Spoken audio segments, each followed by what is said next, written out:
তোমাদের সবাইকে দাদার কাস্টমার স্বাগতম জানাই। এই ভিডিওতে ক্লাস 8-এর ফার্স্ট ইউনিট টেস্টের ইতিহাসের একটি নমুনা প্রশ্ন উত্তর সহ আলোচনা করব। ক্লাস 8-এ ফার্স্ট ইউনিট টেস্টে ইতিহাসের নাম্বার থাকবে 15, সময় থাকবে 30 মিনিট। একের প্রশ্ন, সঠিক উত্তর নির্বাচন করো যে কোনো চারটি, প্রত্যেকটির জন্য নাম্বার আছে 1 করে। একের 1 নাম্বার, কলকাতার নাম আলীনগর রেখেছিলেন লর্ড ক্যানিং, সিরাজদৌল্লা, রোজার ড্রেক। তোমরা জানো 1756 খ্রিস্টাব্দে 20 জুন নবাব বাহিনী ব্রিটিশদের হারিয়ে কলকাতা দখল করেছিলেন।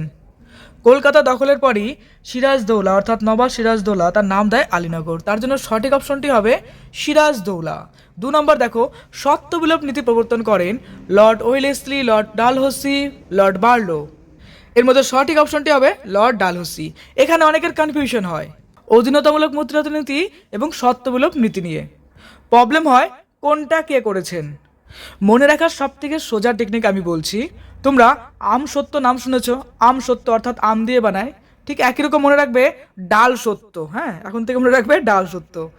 সত্যবিলোপ নীতি লর্ড ডালহৌসি, অধীনতামূলক মিত্রতা নীতি লর্ড ওয়েলেসলি, মানে ডাল সত্য। ওকে, এরপরের প্রশ্ন দেখো 3 নম্বর, পাঠশালা বন্দোবস্ত প্রবর্তন করেন Robert Clive, Lord Cornwallis, Warren Hasting. সঠিক অপশনটি হবে ওয়ারেন হেস্টিং। পাঠশালা ব্যবস্থা ওয়ারেন হেস্টিং। এরপরে দেখো 4 নম্বর প্রশ্ন, হিন্দু কলেজ প্রতিষ্ঠা করেছিলেন Macaulay, William Carey, David Hare. সঠিক অপশনটি হবে ডেভিড হেয়ার।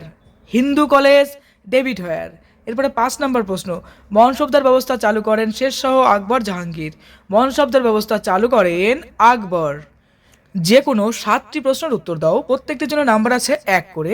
2-এর 1 নম্বর প্রশ্ন, হিস্ট্রি অফ ব্রিটিশ ইন্ডিয়া কার লেখা? হিস্ট্রি অফ ব্রিটিশ ইন্ডিয়া লিখেছিলেন জেমস মিল। এরপরে 2 নম্বর প্রশ্ন, বাংলার শেষ স্বাধীন নবাব কে ছিলেন? উত্তর, বাংলার শেষ স্বাধীন নবাব ছিলেন মীর কাসিম। এরপরে 3 নম্বর, চীন কুলিস খান কে ছিলেন? চীন কুলিস খান হায়দ্রাবাদ রাজ্যের প্রতিষ্ঠাতা ছিলেন। চীন কুলিস খান হায়দ্রাবাদ রাজ্যের প্রতিষ্ঠাতা ছিলেন। ওকে, এরপরের প্রশ্ন 4 নম্বর, কত খ্রিস্টাব্দে বক্সারের যুদ্ধ হয়েছিল? 1764 খ্রিস্টাব্দে বক্সারের যুদ্ধ হয়েছিল। তারপরের প্রশ্ন, তৃতীয় কর্ণাটক যুদ্ধের অপর নাম কি? তৃতীয় কর্ণাটক যুদ্ধের অপর নাম বন্দিবাসের যুদ্ধ। মনে রাখবে বন্দিবাসের যুদ্ধ। 6 নম্বর প্রশ্ন, কত খ্রিস্টাব্দে কর্নওয়ালিস কোড চালু হয়? উত্তর, 1793 খ্রিস্টাব্দে কর্নওয়ালিস কোড চালু হয়। এরপরে 7 নম্বর প্রশ্ন, ফোর্ট উইলিয়াম কলেজ কে প্রতিষ্ঠা করেন? উত্তর দেখো, fort William college Lord Wellesley প্রতিষ্ঠা করেন। Fort William Lord Wellesley. 8 নম্বর প্রশ্ন, পুলিশি ব্যবস্থার মূল লক্ষ্য কী ছিল? উত্তর দেখো, পুলিশি ব্যবস্থার মূল লক্ষ্য ছিল আইনের শাসন প্রতিষ্ঠা করা। অর্থাৎ দেশের শাসন ব্যবস্থা অর্থাৎ আইনি শাসন ব্যবস্থা দেখাই ছিল পুলিশি ব্যবস্থার মূল লক্ষ্য। এরপরের প্রশ্ন 3 নম্বর, যে কোনো 2টি প্রশ্নের উত্তর দাও, প্রত্যেকটির জন্য নাম্বার আছে 2 করে। 1 নম্বর, পলাশীর যুদ্ধ কত খ্রিস্টাব্দে ঘটেছিল, কাদের মধ্যে ঘটেছিল? উত্তর দেখো, পলাশীর যুদ্ধ 1757 খ্রিস্টাব্দে ঘটেছিল। ইস্ট ইন্ডিয়া কোম্পানি ও বাংলার নবাব সিরাজদৌল্লার মধ্যে পলাশীর যুদ্ধ হয়েছিল। এরপরের প্রশ্ন 2 নম্বর, ফারুক শাহর ফরমানের 2টি ফলাফল লেখো। অর্থাৎ ফারুক শাহর ফরমানের ফলে কি কি ঘটেছিল, অর্থাৎ কি ফলাফল হয়েছিল? উত্তর দেখো, ফারুক শাহর ফরমানের ফলে বাংলায় ব্রিটিশ ইস্ট ইন্ডিয়া কোম্পানি প্রায় অবাধ বাণিজ্যের সুযোগ পেয়েছিল, অর্থাৎ অবাধে ব্যবসা বাণিজ্য করার সুযোগ পেয়েছিল। এই ফরমানের ফলে অদূর ভবিষ্যতে বাংলার নবাবের সঙ্গে ব্রিটিশ কোম্পানির অর্থনৈতিক ও রাজনৈতিক সংঘাতের পটভূমি তৈরি হয়েছিল। তারপরে চলে আসো পরের প্রশ্ন 3 নম্বর, ইংরেজরা কত খ্রিস্টাব্দে মাদ্রাজের সুপ্রিম কোর্ট প্রতিষ্ঠা করে?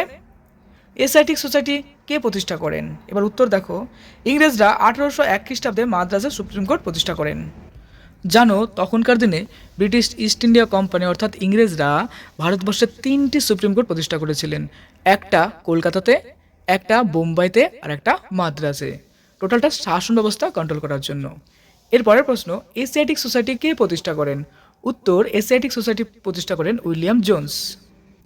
এখানে সালটাও কিন্তু খুব গুরুত্বপূর্ণ। এশিয়াটিক সোসাইটি 1784 খ্রিস্টাব্দে প্রতিষ্ঠিত হয়। কোথায় বলতো? কলকাতাতে। এর মূল লক্ষ্য ছিল কি বলতো?